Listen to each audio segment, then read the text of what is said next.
We begin on the Delta Flyer, so I'd assumed we were going to crash somewhere. Turns out it's even worse. Chakotay, Paris and Kim have been stuck in it for 2 weeks with Neelix, an extended away mission apparently requiring his presence for some reason. I rather suspect Janeway might have made that last bit up just to give everybody else on Voyager a break. They're arriving back home anyway and have brought dilithium ore with them. They dock and B'Elanna is there to greet Paris. She's been working on a surprise while they were away and unveils it to him in their quarters. It's a TV set from the 50s, built by her using replicated components as a little project. He's impressed, though says sets of the 50s didn't have remote controls. As an aside, he's wrong. The first TV remotes were introduced in the 50s. In fact, the control he's holding looks to be a Zenith Space Command 600, albeit somewhat doctored and with the buttons from an SC600-X for some reason.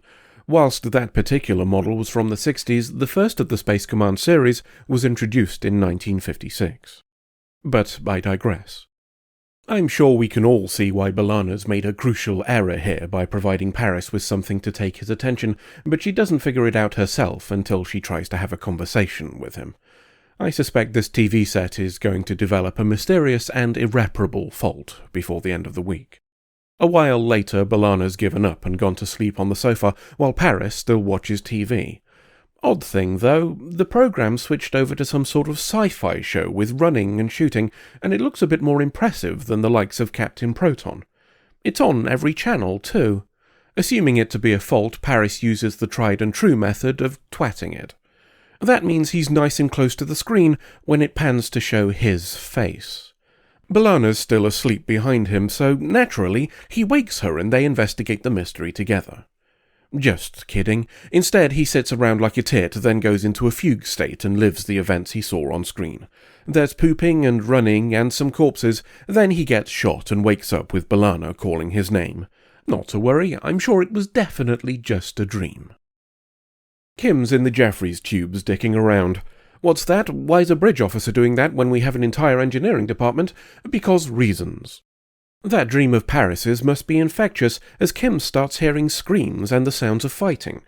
The things around him go a bit wibbly, but he doesn't get the same visions as Paris and manages to crawl out and get to sickbay.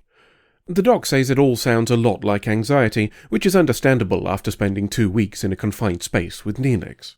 Working 18-hour days probably didn't help either, and the doc tells him to take a couple of days off to rest. Speaking of Neelix, he seems a bit agitated too. An unexpected visit from Naomi startles him, and he's a touch distracted during the conversation with her, focusing most of his attention on getting handy with a knife. Naomi accidentally burning herself on a pot sends him over the edge, and he goes into full combat mode. Chakotay's way ahead of him and having a good old nightmare about the same fight. Or he's having flashbacks to Nemesis, though gods know why he'd want to remember that story. Whatever's going on, it looks like he's on the side of the aggressors, and he's not happy about it. He tells a guy who acts like his commanding officer that they were only supposed to evacuate these people, and I suspect the word evacuate is doing some heavy lifting there.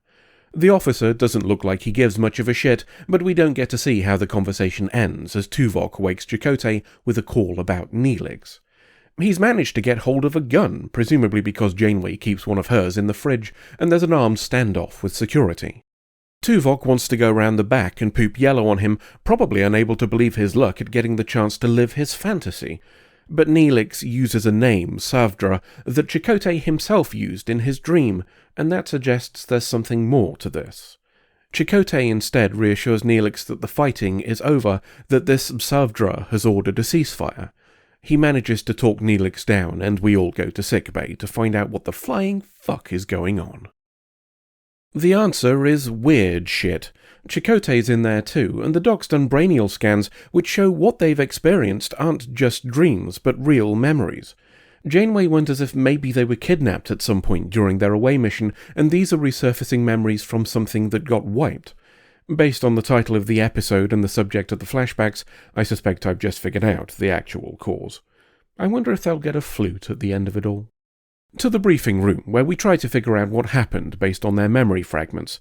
Between them, we establish that they remember being part of a force under the command of Savdra, the name we've heard from Neelix and in Chakotay's dream/memory.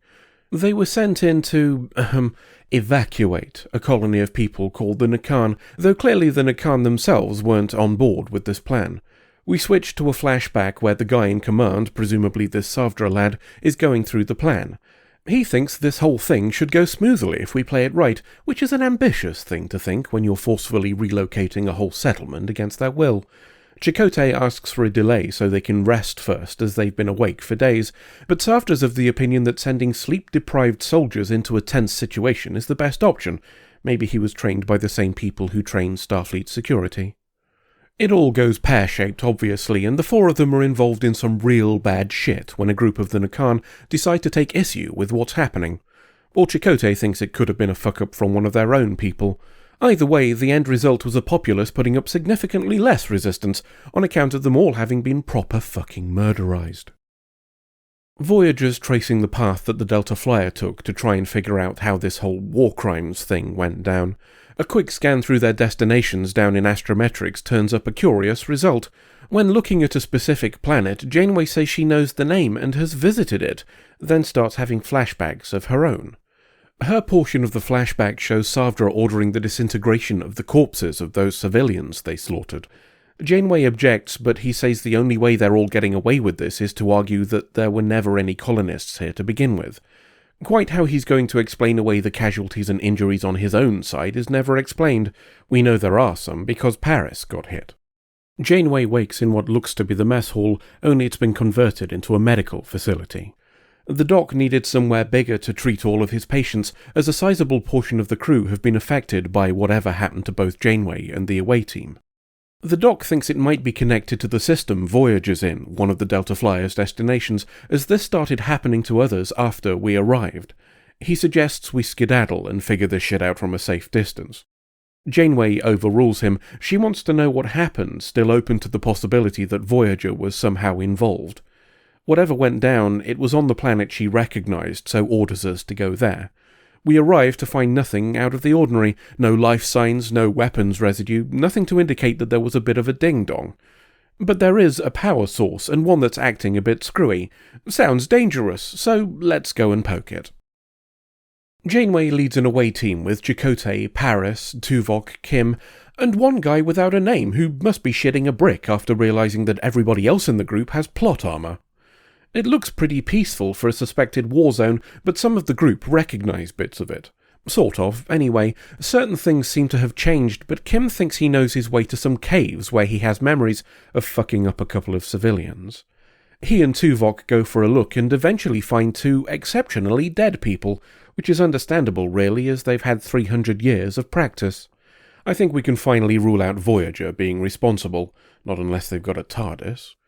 Janeway and Chakotay find the real cause of the mystery, a big stone dangus with a flashy tip. To astrometrics we go so we can take a proper look at it in big screen mode. The dangus is a memorial to those killed in the massacre some 300 years back, and it shits out brainial science to implant the memories of the massacre to anybody in the system. That's what it's supposed to do anyway, but the power source is a bit buggered, meaning the memories are out of sequence and garbled. Chakotay's less than impressed, saying the device has traumatized the crew, so he wants to shut it down. Not everybody sees it quite so simply, and Neelix is the most vocal in opposing his decision. He thinks we have no right to desecrate the memorial by removing its original function. The others disagree, but Janeway takes his side, and she's the one with both the authority and the most guns. She thinks the memorial should retain its original function, though we'll juice it up so it works properly. Even Janeway can see that this thing is a potential hazard though, so as well as repair the power supply, she's going to stick a beacon in orbit to warn any incoming ships of what to expect. In the future, those who wish to learn what happened here can make that decision with full disclosure of what the process entails. We return to the surface and stick a flashy thing on the monument, as Janeway makes a speech about how this was a good thing, actually. Given that everybody on the ship will have recovered from the psychological trauma by next week, maybe she has a point. They all teleport back to Voyager, and the tip of the stone dangus gets more glowy as we fly away. There are a few things to look at in this one, so let's go through them. We'll start with the scene where Paris is trying to deal with the memory of being responsible for civilian deaths. Okay, he didn't actually do it, but that's not what his memory is telling him. I'm frequently dismissive of Tom Paris, though less so these days. Whether that's due more to his growth as a character or the decrease in airtime to get more shots of Seven is another matter. But as I've said before, that opinion shouldn't be considered a dislike for the actor, and Robert Duncan McNeill does a good job here. A shame then that the scene itself felt like somewhat of a misstep. B'Elanna and he have had a turbulent relationship, but her getting pissy and leaving at the end paints her as a complete dick, which felt off under the circumstances. It's even more jarring when you consider that she's dealt with her own post-traumatic stress in the past. The slaughter of the Marquis, though not personally experienced, left her so broken that her actions were self-destructive.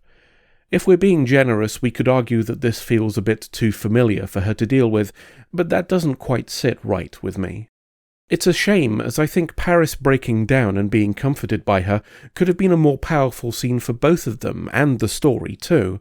It would certainly have helped take the edge off his mask of arrogance. While we're rewarding good work, we'll throw some points at Kate Mulgrew too. While a small scene, her performance in the flashback was a sharp counterpoint to the usually restrained and controlled role she normally fills, and the raw emotion of it was all the more convincing as a result. We see some progress from Seven during this episode too. She tries to comfort Neelix, perhaps because he was one of the people to help her with adapting to individuality, perhaps because they share a common bond with Naomi.